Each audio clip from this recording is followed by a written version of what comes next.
جب حضور قرب خاص میں گئے اور ان منازل کو طے کر گئے جہاں تک نہ کوئی گیا تھا نہ کوئی پہنچ سکتا تھا، تو اللہ نے اپنے محبوب کو بہت کچھ دیا۔ 70,000 اسرار تھے، 70,000 رموز تھیں، 70,000 حکایات تھیں۔ محبوب کی جھولی میں بہت کچھ ڈالا اور ڈال کر کے کہا بما اشرفک یا احمد، اے محبوب یہ تو میں نے خود دیا ہے، اب تو اپنی چاہت بھی بتا، تیری چاہت کیا ہے۔ یہ مہمان نوازی کے تقاضے ہوتے ہیں نا،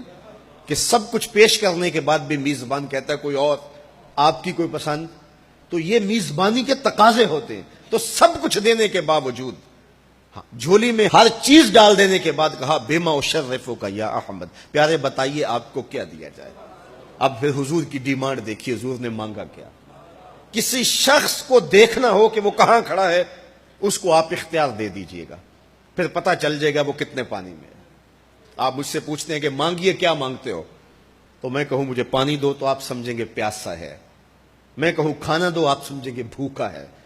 میں کہوں گا میرے نام کے نعرے لگاؤ آپ کہیں گے شہرت کا متلاشی ہے، میں کہوں گا اٹھو اور میرے اوپر پیسے لوٹاؤ میں اتنی اچھی تقریر کر رہا ہوں،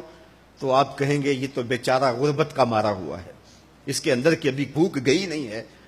تو کسی شخص کے ظرف کا پتہ لگانا ہو تو اس کو اختیار دے دیجئے مانگ کیا مانگتا ہے۔ اور مانگنے والے جب کوئی کمال چیز مانگ لیں، وہ کیا کسی نے کہا نا میرے سوال کی عظمت تو دیکھ ہے ساقی،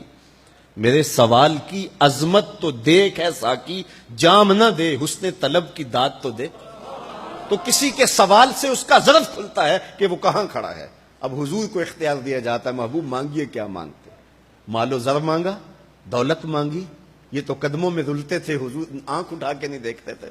تو پھر مانگا کہا بنسبتی الیک بالعبودیہ، اے اللہ ساری زندگی میں کہتا رہا کہ تو میرا رب ہے، یہ میں نے غاروں میں بھی کہا،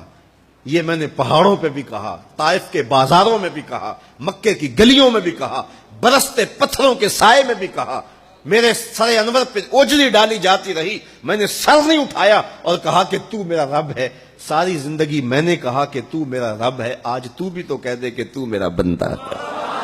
مجھے عبد کہہ کے پکار دے۔ ملا جیون علیہ رحمہ فرماتے، امام راضی بھی لکھتے ہیں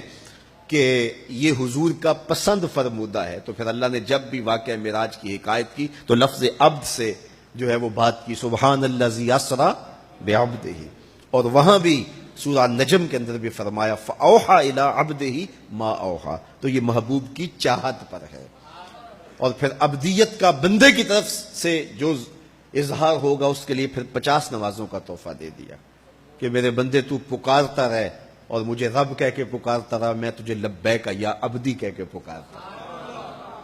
اور وہ 50 نمازیں پھر 5 نمازوں کی صورت کے اندر باقی رہیں۔ اللہ کی باتیں بدلتی نہیں ہیں، جو ایک نیکی کرے 10 کا ثواب ملتا ہے، پڑھو گے 5 ثواب 50 کا ہی ملے گا، اس لیے کہ اس کی باتیں تبدیل نہیں ہوتی۔ اور یہ تحفہ ہے۔ حضرت موسیٰ نے تو عرض کیا تھا کہ ایک بار اور جائیے، لیکن میرے حضور نے کہا تھا مجھے اپنے رب سے حیا آتی ہے۔ عادت باری یہ تھی نا، ہر بار 5 نمازیں معاف ہوتی تھی، اب بھی جاتے تو 5 نمازیں معاف ہو جاتی، لیکن کہا کہ مجھے اپنے رب سے حیا آتی ہے۔ اب امت کو کیا حیا نہیں کرنی چاہیے کہ 5 نمازیں امت کے لیے رہ گئی، ثواب 50 کا ہی ملے گا، اور معراج کا خاص تحفہ لے کر آئے اور کہا کہ صلاۃ و معراج المومنین، یہ مومن کا معراج ہے، میں تو سر عرش پہنچا ہوں لیکن تمہارا معراج کیا ہے، تم سجدے میں سر جھکاؤ، دیکھنا تمہارا مالک تمہیں کتنا قرب دیتا ہے۔ جب کوئی شخص سجدہ ریز ہوتا ہے اس پہ اتنی رحمتیں اترتی ہیں، اگر اسے پتہ چل جائے کہ یہ رحمتیں نازل ہو رہی ہیں وہ سجدے سے ساری نہ اٹھائے۔ تو اس کے حضور بندگی کو بجا لانا یہی بندے کی معراج ہے۔